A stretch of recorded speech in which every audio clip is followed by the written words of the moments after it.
Subscribe करंतु एबे आम चैनल को आउ प्रेस करंतु बेल आइकन को जहा द्वारा लेटेस्ट वीडियो नोटिफिकेशन आपण माननकु सर्वप्रथमे मिल जिवो। नमस्कार बंधुगण आपण माननकु आम यूट्यूब चैनल को स्वागत। बंधुगण आज आमे जानिबा मासर द्वितीय सप्ताह अर्थात 8 रु 14 तारिखर दिनटी आपणकर किपरि कटिबो केउ प्रकार आजिर दिन को आपण माने प्लानिंग करिवे विशेष भाबरे जदि आमे आपण माननकु कहिबु तो आज आपणकर स्वास्थ्य किपरि रहिबो ता सहित आपणक क्यारियर किपरि रहिबो बिजनेस और व्यापार किपरि रहिबो ए दिन रे ता सहित स्वास्थ्यर महत्वपूर्ण इनफॉरमेशन मध्ये भिडियो रे आमे आपण माननकु कहिबु और भिडियो शेष रे उपाय विषय मध्ये आमे आपणकु कहिबु जहा द्वारा ए सप्ताह को आपण आहुरी अधिक शुभ और मंगलदायक भर साब्यस्त करि परिबे।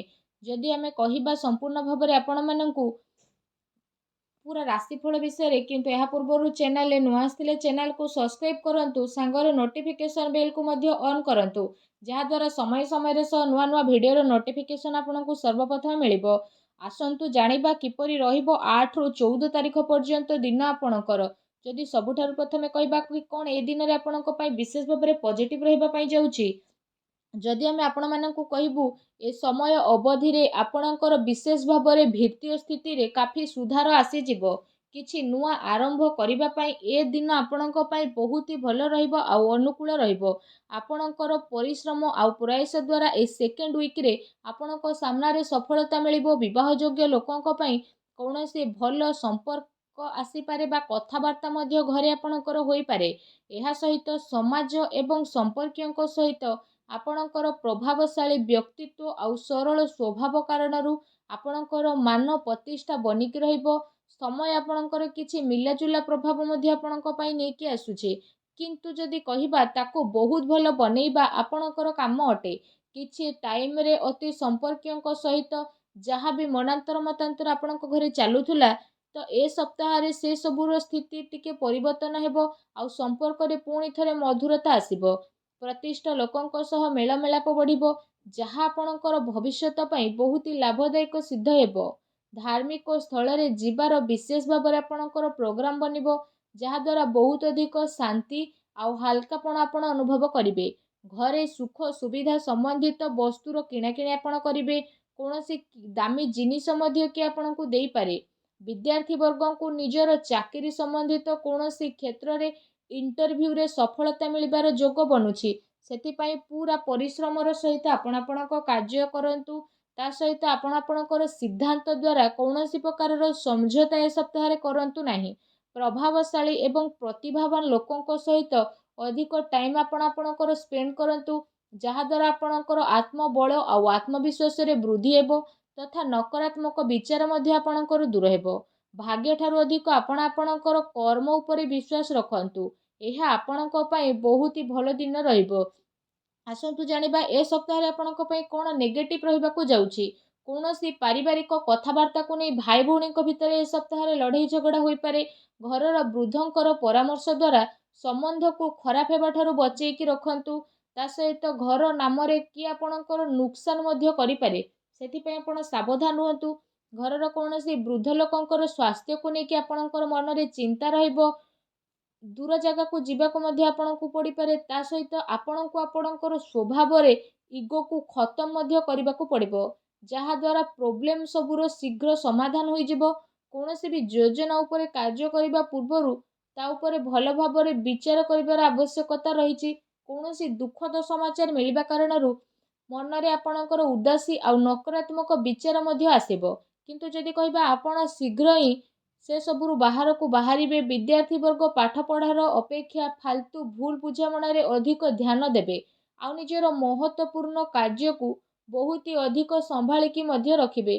काहेकि ना जदि आमे कहिबा जदि किछि भूल करिबे आगो को आपणक पई भूल होई जिवो। घरे छोट छोट कथा रे अकारण रे चिंता आपणकर उत्पन्न हेबो तेणु अधिक क्रोध ठारू आपण दूरेई कि रुहंतु। सामाजिक गतिविधि रे अधिक ध्यान न देबा ठारू कोनोसी अति संपर्कित लोक आपणक उपरे नाराज होई पारंती। बस ए कथार आपण ध्यान न देकी निजर कर्म उपरे लागिकी रुहंतु। घरर वरिष्ठ लोकंकर मान सम्मान आपण अवश्य करंतु। ता सहित जदि सप्ताहर लव लाइफ विषय कहिबा तो जीवन साथींकर भावनार आपण सम्मान करंतु। एहा द्वारा आपणकर संबंध आहुरी अधिक मजबूत हेबो ପ୍ରେମ ସମ୍ବନ୍ଧ ଆପଣଙ୍କର ମର୍ଯ୍ୟାଦାପୂର୍ଣ୍ଣ ରହିବ। କୌଣସି ବିପରୀତ ଲିଙ୍ଗୀ ବ୍ୟକ୍ତିଙ୍କ ସହ ମିଶିବା ଦ୍ୱାରା ଆପଣଙ୍କୁ ଆଶ୍ଚର୍ଯ୍ୟଜନକ ପ୍ରସନ୍ନତା ମଧ୍ୟ ଅନୁଭବ ହେବ। ଘର ପରିବାରର ବାତାବରଣ ଆପଣଙ୍କର ବହୁତ ହି ସୁଖଦପୂର୍ଣ୍ଣ ରହିବ। ପତି ପତ୍ନୀଙ୍କ ଆପୋଷିକ ସହଯୋଗ ଘରେ ଆପଣଙ୍କର ସୁଖ ଶାନ୍ତି ରଖିବ। ପ୍ରେମ ସମ୍ବନ୍ଧରେ ଆଗକୁ ଆସୁଥିବା ଟାଇମ୍ରେ ଆପଣଙ୍କର ବିବାହରେ ପ୍ରଣୀତ ହେବାର ପୂର୍ଣ୍ଣ ରୂପରେ ଯୋଗ ବନୁଛି। ଜୀବନ ସାଥୀଙ୍କର ବିଶେଷ ଭାବରେ ଆପଣଙ୍କୁ ଆପଣଙ୍କ କାର୍ଯ୍ୟରେ ପୂର୍ଣ୍ଣ ରୂପରେ ସହଯୋଗ ପ୍ରାପ୍ତ ହେବ ତଥା ଘରେ ମଧ୍ୟ ଆପଣଙ୍କର ସକାରାତ୍ମକ ବାତାବରଣ ବନିକି ରହିବ। ଏହା ସହିତ ଯଦି କହିବା ନିଜର ବ୍ୟସ୍ତତା ଭିତରେ କିଛି ଟାଇମ୍ ଆପଣ ଆପଣଙ୍କ ପରିବାରର ପିଲାଙ୍କ ସହ ବାହାର କରିବାର ଅତି ଆବଶ୍ୟକତା ରହିଛି। ଏହାଦ୍ୱାରା ପରିବାରରେ ଆପଣଙ୍କର ରେସ୍ପେକ୍ଟ ଆହୁରି ଅଧିକ ବଢ଼ିଯିବ। ଆସନ୍ତୁ ଜାଣିବା ଏ ଦିନରେ ଆପଣଙ୍କର ବ୍ୟବସାୟ ଓ କ୍ୟାରିୟର କିପରି ରହିବ। ବ୍ୟବସାୟରେ ଏବେ ବର୍ତ୍ତମାନ ପରିସ୍ଥିତିର ପ୍ରଭାବ ଯେହେତୁ ବନୁଛି ତ ଧନ ସମ୍ପତ୍ତି ତ ଲେଣ ଦେଣରେ ବହୁତ ଅଧିକ ଆପଣ ସାବଧାନତା ରଖନ୍ତୁ, କାରଣ ଧୋକା ହେବାର ସମ୍ଭାବନା ମଧ୍ୟ ବନୁଛି। ଚାକିରି ପେଶା ବ୍ୟକ୍ତିଙ୍କର ଅଫିସର ମାହୋଲ ବହୁତ ହିଁ ଶାନ୍ତିପୂର୍ଣ୍ଣ ରହିବ। ବିଶେଷ ଭାବରେ କାର୍ଯ୍ୟକ୍ଷେତ୍ରରେ ଯଦି କୌଣସି ପ୍ରକାରର ନିବେଶ କରିବା ପାଇଁ ଆପଣ ଚାହୁଁଛନ୍ତି ତ ସେସବୁ କାର୍ଯ୍ୟକୁ ଆପଣ ବହୁତ ହି ଗମ୍ଭୀରତାର ସହିତ ଜାଣିବେ। ଏହାଦ୍ୱାରା ଆପଣଙ୍କୁ ବହୁତ ଭଲ ରେଜଲ୍ଟ ମଧ୍ୟ ପ୍ରାପ୍ତ ହେବ ଆଉ ଏହା ଆପଣଙ୍କ ପାଇଁ ବହୁତ ହି ଭଲ ରହିବ। ଚାକିରିରେ ନୂଆ ସମ୍ଭାବନା ମିଳିବାର ବହୁତ ଅଧିକ ଆଶା ରହିଛି। ଏହା ସହିତ କାର୍ଯ୍ୟକ୍ଷେତ୍ରରେ ଅନ୍ୟର ହସ୍ତକ୍ଷେପ ଦ୍ୱାରା କର୍ମଚାରୀଙ୍କ ଭିତରେ ମତାନ୍ତର ମନାନ୍ତର ହୋଇପାରେ। ସେଥିପାଇଁ ନିଜର ନିର୍ଣ୍ଣୟକୁ ପ୍ରାଥମିକତା ଦିଅନ୍ତୁ ତଥା ବ୍ୟବସାୟିକ ଗତିବିଧିରେ ନିଜର କଡ଼ା ନଜର ରଖନ୍ତୁ। ଏହା ସହ ଚାକିରି ପେଶା ବ୍ୟକ୍ତି ମଧ୍ୟ ଅଫିସରେ ପଲିଟିକ୍ସର ଶିକାର ମଧ୍ୟ ହୋଇପାରନ୍ତି, ତେଣୁ ଟିକେ ସାବଧାନ ରୁହନ୍ତୁ।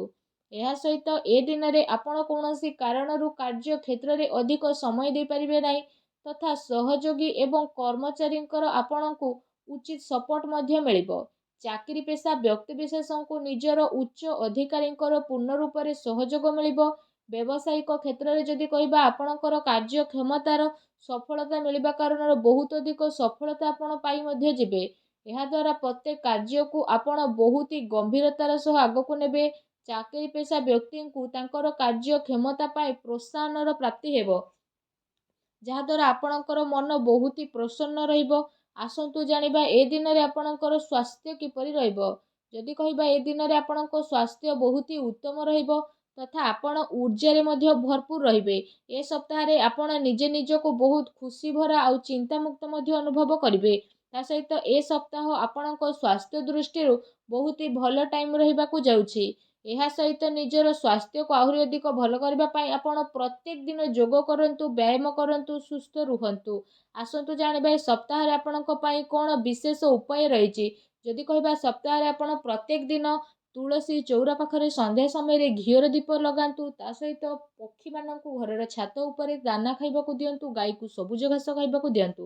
ଏହାଦ୍ୱାରା ଘରର ସମସ୍ତ ନକାରାତ୍ମକ ଶକ୍ତିର ବିନାଶ ହୋଇଯିବ ଆଉ ଆପଣଙ୍କୁ ଶୁଭ ଫଳ ପ୍ରାପ୍ତି ହେବ।